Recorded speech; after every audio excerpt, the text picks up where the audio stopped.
sa lahat ng mga miyembro ng samahang ang dating daan, sana po hindi namin nasasaktan ng inyong damdamin. Sana maging bukas ang inyong isip, ang inyong puso. Ito po ay pag-ibig ng Panginoon Diyos para kayo mahango sa maling pagkakilala at maling pananampalataya.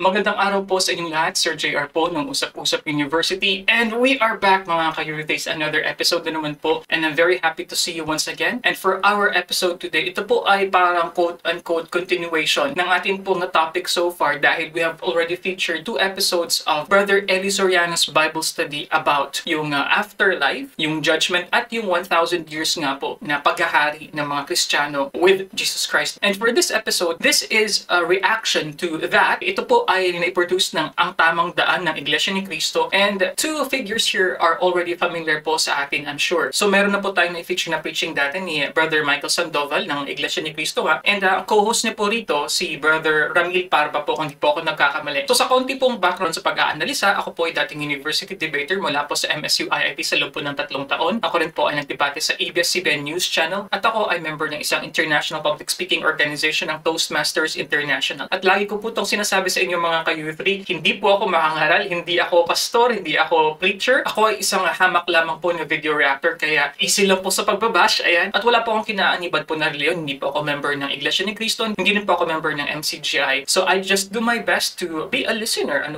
then just give a fair reaction sa mga videos po natin. So that would mean, posible po na hindi po ako sumang-ayon, pwede rin po na sumang-ayon po ako sa akin pong naririnig. Basta I do my best to be fair lamang po sa pinapanood ko. So kung lahat na po ay maliwanag, let us watch this video together.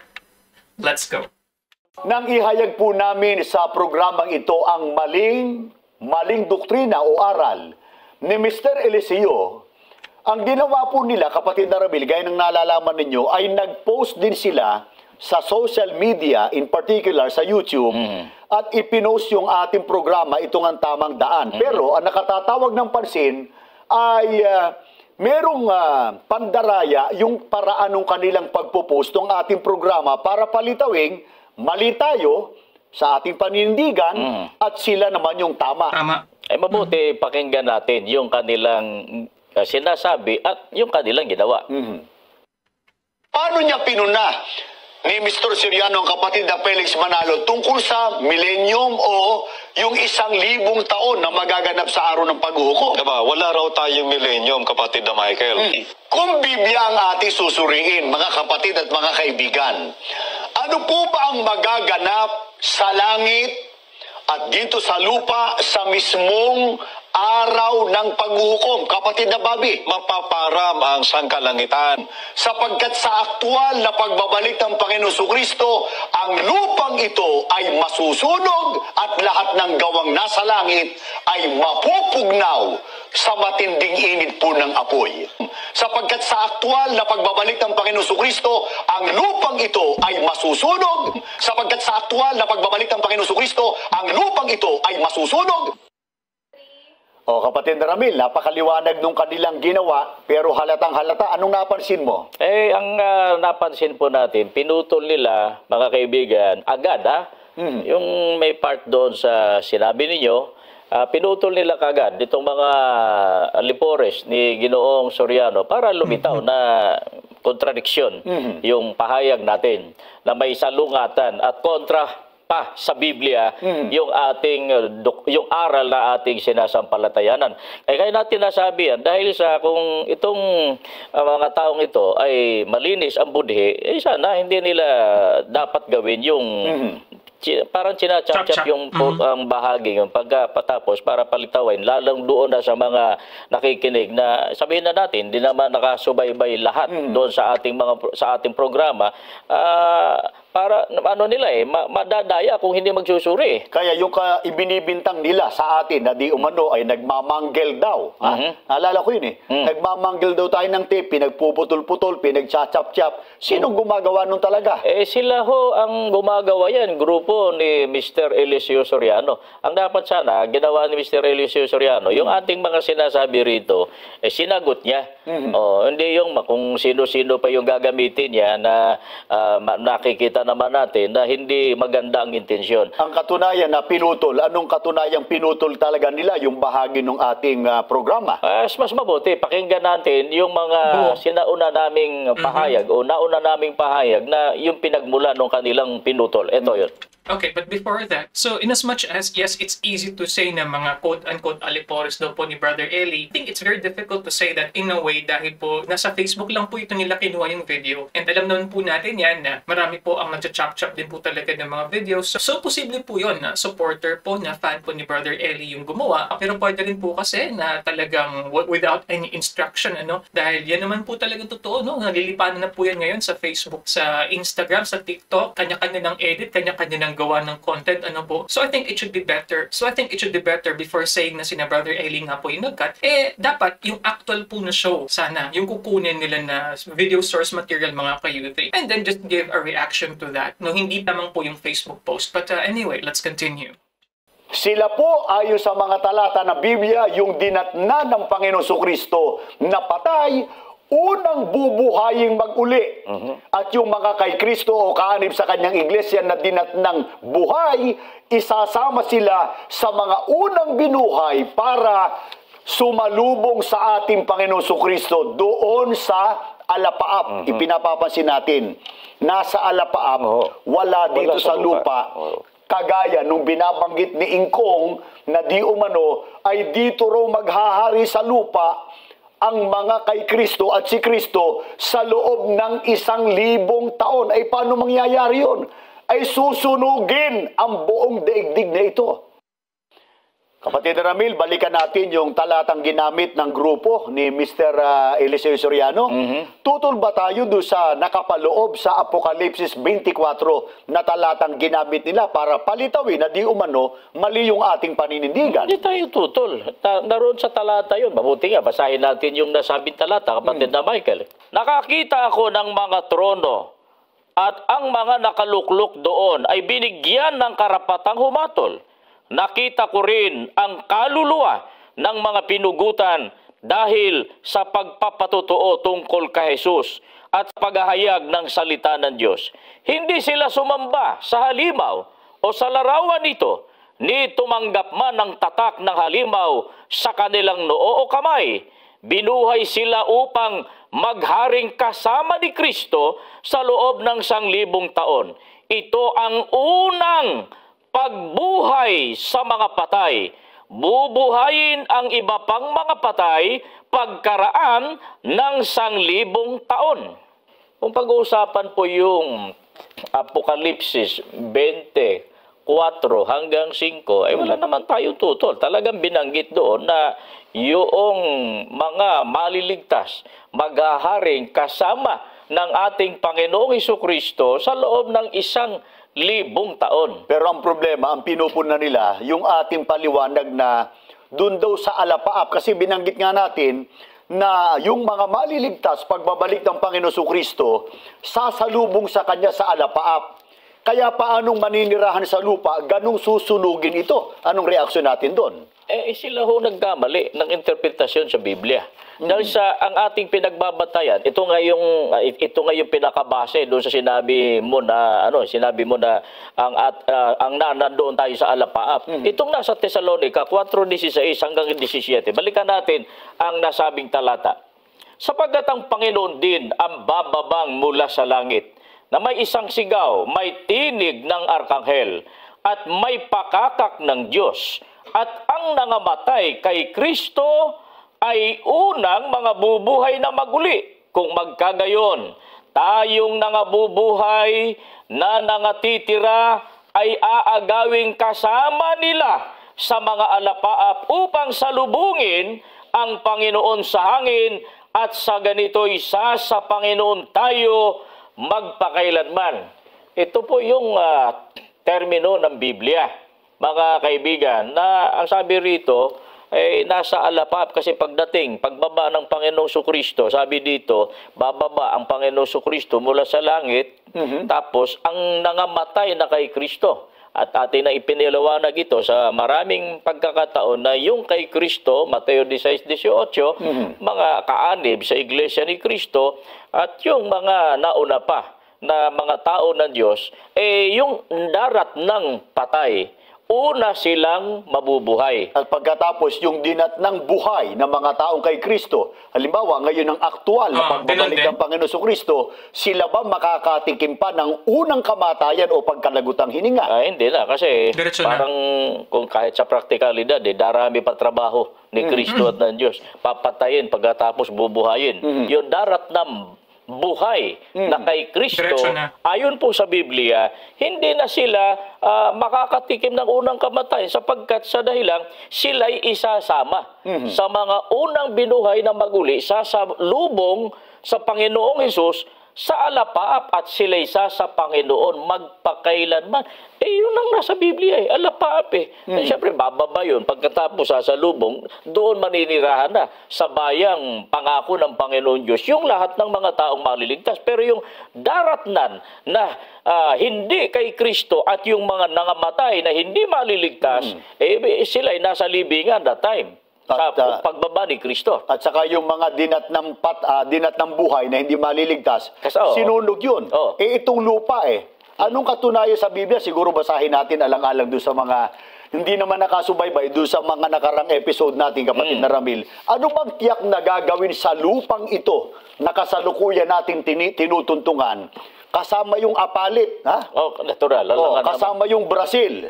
Di ba? Lalo pa at merong mga ngaral na mapakiapid sa kapwa lalaki. Anong gagawin sa lupang ito? Kasama yung lahat ng yon. May pinariringgan na naman kayo. Unahan natin, wala tayong binabanggit na si Mr. Eli Soriano yon.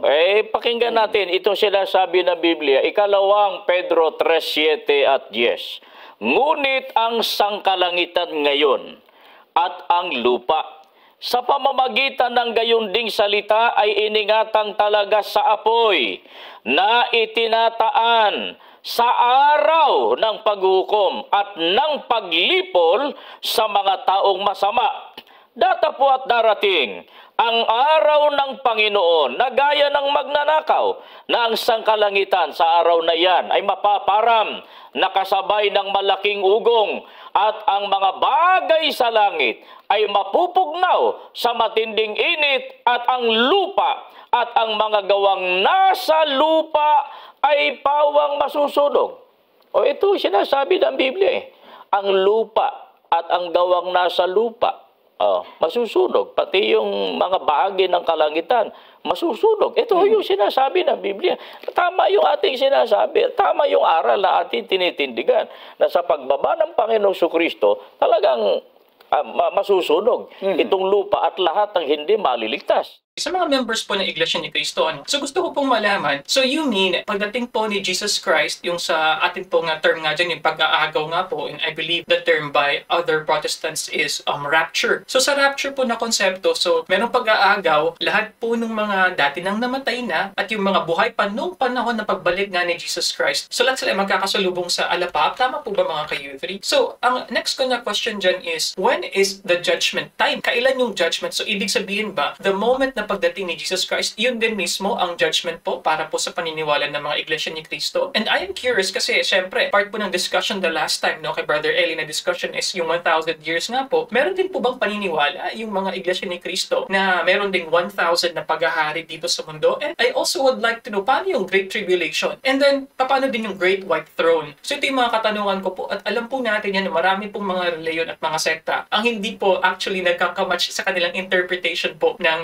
pagdating nga po ni Jesus Christ. So, I'm very curious about this. Gusto ko pong malaman anong masasabi ni Brother Ramil at Brother Michael nga po rito. Yan ang sinasabi na darating ang araw ng Panginoon na gaya ng magnanakaw. Kaya, yung pagdating ng Panginoon Kristo, halimbawa, araw ngayon, para masundan tayo ng mga sumusubaybay sa atin, ngayon halimbawa ang aktual na araw ng paghukom. Sa mismong araw na ito, mapupugnaw ang lupang ito at lahat ng natatanaw sa kalangitan at on the spot, magbibilang ng 1,000 years, kapatid na Ramil. Sama kapatid, sa pagbaba ni Kristo, may pagsunog sa lupa at sa langit at lahat ng taong masama at yung mga maliligtas na patay, mabubuhay at yung maliligtas na darat ng buhay, sama-sama sila na sasalubong sa Panginoong Hesukristo sa alapaap. Yan ang pangyayari. At mula dyan, kung tawagin dyan, unang pagkabuhay na maguli, bibilang ng isang 1,000 taon. At pagkaraan ng 1,000 taon na yon, may magaganap parang kapatid na Ramil. Pero unahin muna natin, ano ba ang paninindigan?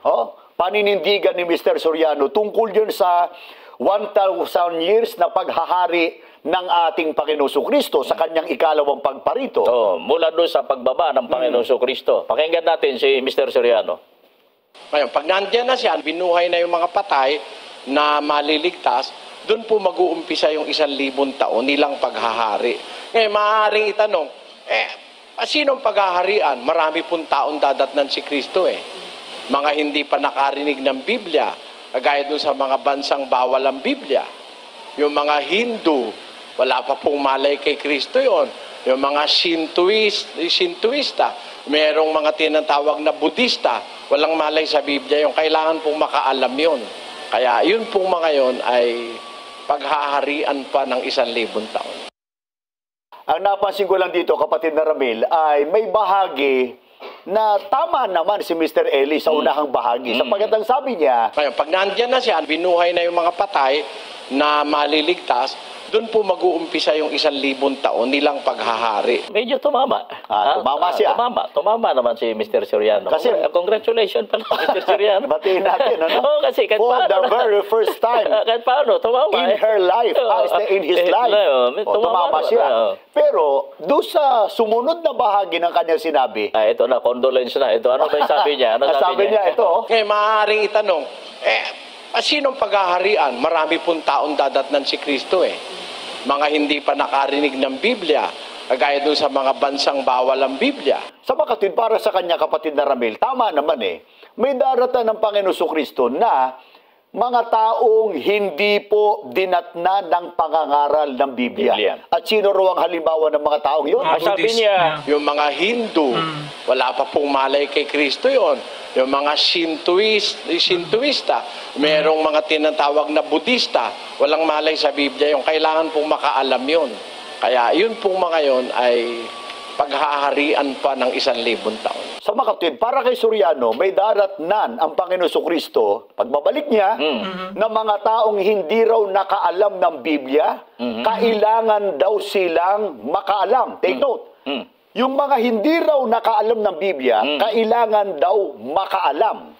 parang ang dating, kapatid na Michael, para palang one more chance. Parang another chance. Binigyan sila ng iba pang pagkakataon. Itong mga Hindong ito, itong mga Budista na ito, mga Shintoist, tawag niya rito? Shintoist.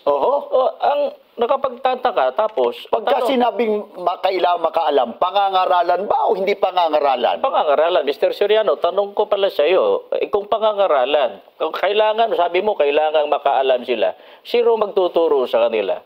Yun bang magtuturo sa kanila ay mga taong maliligtas o mga taong mapapahamak? Sapagkat kung yung mga ngaral sa kanila, yung mga taong maliligtas, ibig sabihin, kapatid na Michael, hindi ito makakasama sa umakyat doon sa langit dahil siya naiwan pa sa loob. Mangangaral pa Di kayo magrereklamo naman to, kapatid na Michael, mga tagapangaral pa ba?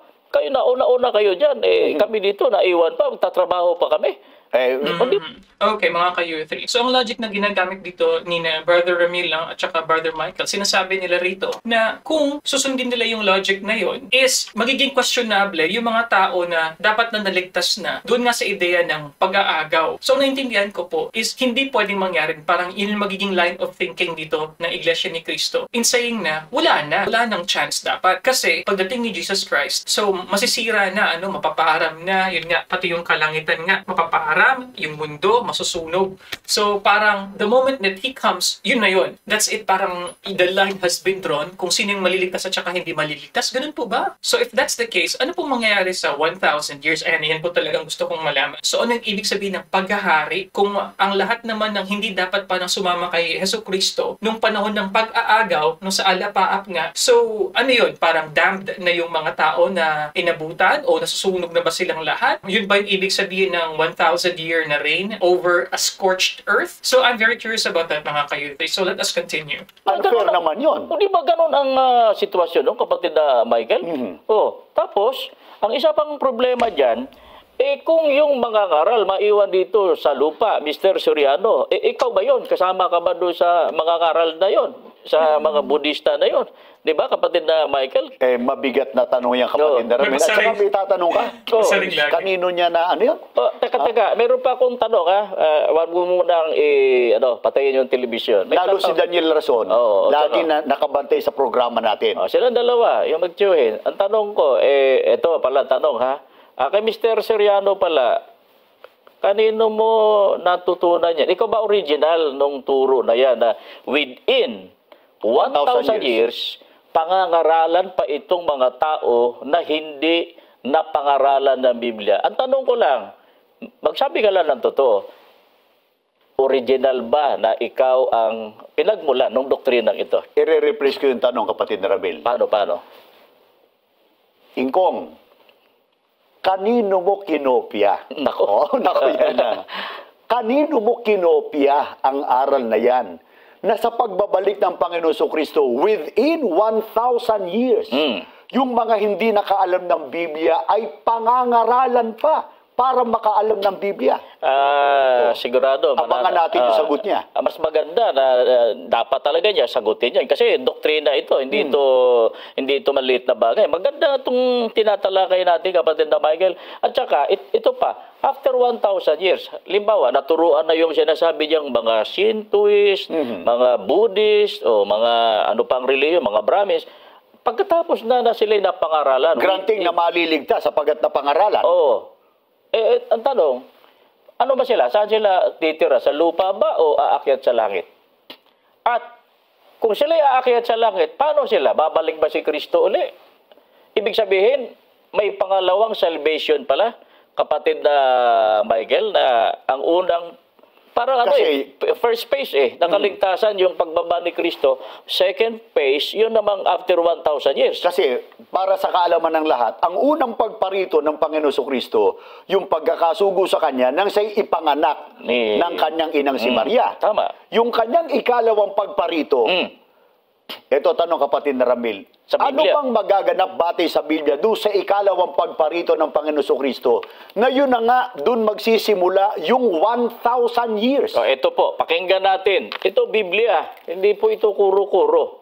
9:28 ng Hebreo dito po sa Lamsa Translation. So Christ was once offered to bear the sins of many, so that at his second coming he shall appear without our sins for the salvation of those who look for him. Napansin niyo, mga kaibigan, mga kababayan, sa second coming of Christ, hindi yun nga yung pagbaba niya. Yung binabanggit doon sa Thessalonica 4:16 at 17. Second coming yun. Ano ang mangyayari? Ibibigay na yung salvation, yung kaligtasan sa mga naghihintay sa ating Panginoong Hesukristo. Kaya ibang-iba yung ipinahahayag nitong grupo ng Ang Dating Daan sa pangunguna mismo ni Mr. Eliseo. Ang gulo kasi hindi ko maintindihan. Ang hirap intindihin. Sabagay, antay pa naman natin yung sagot niya. Within 1,000 years, pangangaralan yung Buddhist, pangangaralan pa yung yung mga sabihin na natin, Hindu, kung ano ba ang reliyon. Pagkatapos, pagdating yan, yun bang mga naniwala sa second batch ng pangangaral?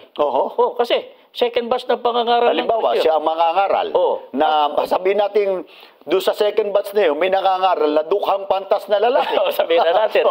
Tapos sabihin na natin na nagbago yung mga tao yun. Naniwala sa Biblia. Saan sila lalagay? At yun namang hindi naniwala. Yun namang hindi naniwala. Saan na mailalagay yun? At saka siguro may kwarto na bukod yung dukhang pantas na lalaki na yun. Tapos magugulat yung mga nangangaral, bakit naroon sa kabilang kwarto? Nasa impyerno rin tayo. Di ba ngayon mangyayari nun? Ang hirap talaga. Mahirap talaga pagka nagturo ng ibang doktrina. Ano ba? Ito si Mr. Soriano, mahilig mangopya. Hindi na natin sasabihin mo na kung kanino niya kinopya yan. Nasabi natin nakaraan sa mga nagpapakilalang saksi ni Jehovah. Meron pang iba. Antayan na natin.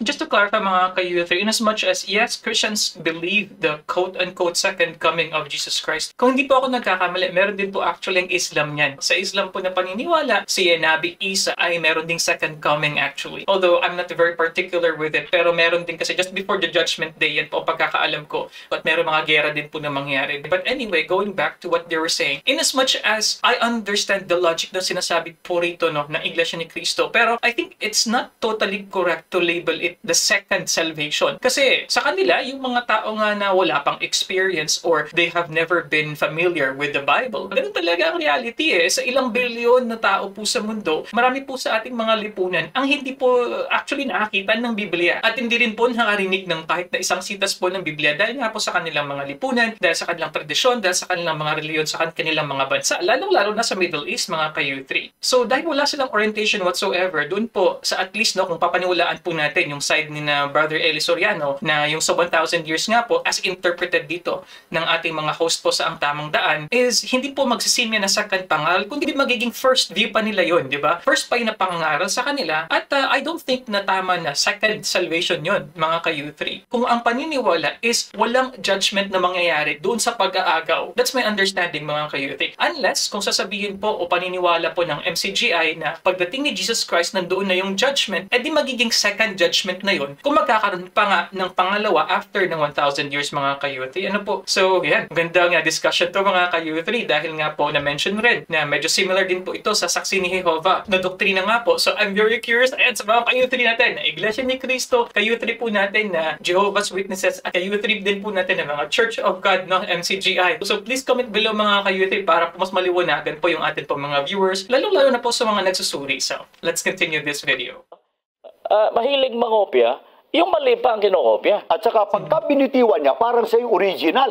Yan na nga. Ganoon talaga. Yung mahilig sa yung mahilig sa pandaraya, mga bluffer kung tawagin ng iba. Akala mo sila original. Kung magsalita, akala mo totoo. Kaya na madaming nadadaya, kapatid na Michael. Tsaka isa pa, sabi ng Biblia, yung hindi maliligtas gaya ng buhangin sa dagat. Kung may second phase pa ng pangangaral, siyempre naman, kapatid na Michael, kung may gaano karami yun? Kung siyempre kung bibigyan ka ng pangalawang pagkakataon, hindi ka ba sabi, yung iba, alam mo na, nasa langit na yung iba, tapos ito pala tama, dito na lang tayo lahat. Di ba? Susunod na lang tayo rito sa sinasabi ng Biblia. Di ba? Napakalaking gulo ng pagka-kontra sa Biblia. Ang sabi ng Biblia, yung hindi maliligtas, gaya ng buhangin sa dagat. Kung babalikan nga natin, sabi ni Ingkong, yung mga Shintoista, merong mga tinatawag na Budista, walang malay sa Biblia yung kailangan pong makaalam yun. Puntahan natin yung pahayag ni Apostol Pablo, kapatid na Ramil. Ano ang sinasalungat ng doktrinang ito ni Mr. Soriano na nakasalungat na sa turo ng Biblia na sa pagbabalik ng Panginoon Kristo, yung mga hindi nagsikilala, kailangan pang makaalam ng aral ng Biblia. Isa pa ito sa sinasabi ng Bibliang sasalungatin nung doktrinang yon ni Mr. Eliseo Soriano na alam naman natin, gaya na sinasabi ko, mga kinopya, doktrina. Pakinggan natin, 1:8 hanggang 10. Na maghihiganti sa hindi nagsisikilala sa Diyos at sa kanila na hindi nagsisitalima sa Ebanghelyo ng ating Panginoong Hesus, na siyang tatanggap ng kaparusahan na walang hanggang kapahamakang mula sa harapan ng Panginoon at mula sa kaluwalhatian ng kanyang kapangyarihan pagka paririto siya upang luwalhatiin sa kanyang mga banal at upang siya'y maging kahanga-hanga sa lahat ng mga nagsisampalataya sa araw na yaon, sapagkat ang aming patutuo sa inyo ay pinaniwalaan. Napansin ninyo, mga kaibigan, maghihiganti ang ating Panginoon Diyos sa mga hindi kumikilala sa Kanya, hindi tumalima sa Ebanghelyo o sa banal na kasulatan. Kailan yun? Ang sabi ng Biblia sa talatang 10, pagparirito siya ang Panginoong Sukristo upang luwalhatiin sa Kanyang mga banal. At binanggit din sa talatang 9, kapatid na Ramil, tatanggapaan niya sila ng kaparusahang walang hanggan. Oh, yan nga yung sinasabi ng ibang talata na Biblia na dagat-dagatang apoy, parusa na walang hanggan. At mga kaibigan, huwag kayong maniwala doon sa aral ni Mr. Soriano at saka ng ibang relihiyon na pinagmulan ng doktrina niya na mayroon pang second phase of salvation, mayroon pang second batch ng pangangaral. Walang ganon. Ngayon na tayo ay naturuan, buhay pa, at pagbaba ng Panginoong Sukristo, yun na yun, araw ng kaligtasan sa mga maliligtas, araw ng kaparusahan sa mga hindi naniwala at hindi sumunod sa Ebanghelyo. Kanina, binasa natin yung Tesalonica sa 4:16, kapatid na Ramil, na ang mapalad pagbabalik ng Panginoong Sukristo, yung mga taong nangamatay na kay Kristo. Kaya mahalaga na ang tao kay Kristo. Pag dinat ng buhay at kay Kristo sila, hindi na makakatikim ng unang kamatayan sapagkat sila po ay isasama sa unang binuhay para sumalubong sa ating Panginoon Sukristo. Kung itanong nila sa atin, sino yung ipinakikilala o alin ang ipinakikilala ng Panginoon Sukristo na mga taong sa Kanya? Sapagkat sila yung mapalad eh. Babasahin natin yung pahayag mismo ng ating tagapagligtas kasi maraming claimants eh. Sila man, kiniklaim nila yun. Yung dating daan, kiniklaim din ng iba, kiniklaim natin. Sa atin, hindi lang basta claiming, having, mayroon tayo. May patotoo tayo sa Biblia eh. Ang sinasabi ng Panginoong Sukristo na Kanya ay mababasa natin sa Mateo 16:18. At sinasabi ko naman sa iyo, ikaw ay Pedro, at sa ibabaw ng batong ito ay itatayo ko ang aking iglesia at hindi makapananaig sa kanya kahit ang kapangyarihan ng kamatayan. Ang sinasabi ng Panginoong Hesukristo Kanya ay ang Kanyang iglesia. At tiyak may pangalan yung iglesia na pag-aari ng ating Panginoong Hesukristo. Ang banggit ng Panginoong Hesukristo ay aking iglesia. Baka sabihin ng iba, di ba meron ding iglesia na nagpapalit-palit pa nga ng pangalan? Halimbawa, yung iglesia ni Yahawaha, Hamasayaha, Incorporated. Nakakatawa na lang, kapatid na Ramil. May bayan pa ng katotohanan. Kung ano-ano. Yung isa natalo kasi, tapos ito, mayroon silang huli. Yung Members Church of God International. Nakarating na lang Brazil, international na. Yung mga pangalang yun parehong wala sa Biblia, inimbento lang, kapatid na Michael Bagamat may iglesia na yun sa Biblia, pero yung mga dugtong, yung mga terminong dinugtong, wala sa Biblia yun balikan natin, yung sinasabi ng Panginoon Sukristo, aking iglesia. Nang tinawag ng mga apostol, what is the name of that church, Brother Ramil? Church of Christ. Iglesia ni Kristo. Very good. Ito po. Can you read it from the Bible? Yes. Dito po sa Roma 16:16. Magbatian kayo ng banal na halik. Lahat ng iglesia ni Kristo ay bumabati sa inyo. Dito po sa ating binasa, kapatid na Michael, maliwanag, ang tawag ng mga apostol, iglesia ni Kristo. Nung sabihin ng Panginoong Sukristo, aking iglesia, hindi niya sasabihin, aking iglesia ni Kristo.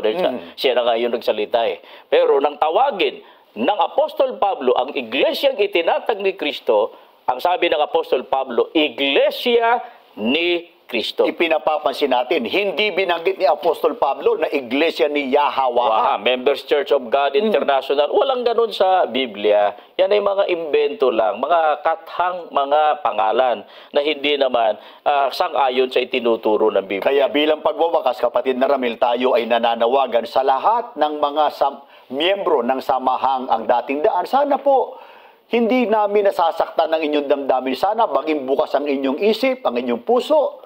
Basahin ninyo ang ganitong programa na ito po ay pag-ibig ng Panginoon Diyos para kayo mahango sa maling pagkakilala at maling pananampalataya. At sa lahat po ng neutral, anuman ang inyong relihiyon, inaanyayahan din po namin kayo na maaari kayong magtungo sa pinakamalapit na gusaling sambahan ng Iglesia ni Cristo at magsuring kayo sa mga aral na amin pong itinataguyod.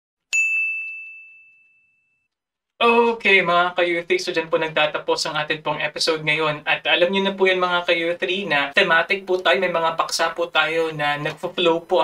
So the past video reactions po natin, ito po yung patungkol nga po sa ideya ng 1,000 years. At ito naman po, continuation naman po. So the third na video natin is from Iglesia ni Cristo naman po na perspective, saying and questioning yung ideya nga po ng pagbabalik ni Jesus Christ, yung konsepto nga po ng pag-aagaw and what will happen here. Although, honestly, medyo kulang siguro palagay ko. It's a series din po siguro ng show nga po na Ang Tamang Daan. And sadly, hindi lang na-cover dito exactly yung 1,000 years. Pero they were able to compare yung sinasabi nga ni Brother Eli Soriano and sa Iglesia ni Cristo naman na perspective, yung pagbabalik nga po ni Jesus Christ. And they're saying na once na dumating na si Jesus Christ, that's it. Wala nang extension yan. Kumbaga, yung term nga dito ni Brother Ramil Parba is wala nang second chance, one more chance, wala na daw po. Although, I really noticed na marami po silang pasarin kay Brother Eli, nirefer pa nila her, and then siguro it's in the spirit of humor na lang Although they said congratulations na tama daw po si Brother Eli, and then they said condolences na naman, condolence daw. But just a few things, especially po sa last part yung patungkol nga po sa registration. And malamang po is alam niyo na po yan na sa SEC po kinakailangan talagang i-register. So technically kinakailangan mo pag-isipan yung unique na pag-register kasi kinakailangan po yan sa Securities and Exchange Commission, and usually meron po yung incorporated po. So I'm guessing po na yung pag-register for example ng other churches like Members Church of God International is for that reason nga po, dahil kung sinasabi mong Church of God lamang, I'm pretty sure marami na rin po naka-register po. And I believe same thing if you would say Church of Christ, ang dami po maliban sa mga naka-register sa SEC, pati mga hindi naka-register po sa SEC, marami pong mga sect at mga denomination din na nagsasabi na Iglesia ni Cristo,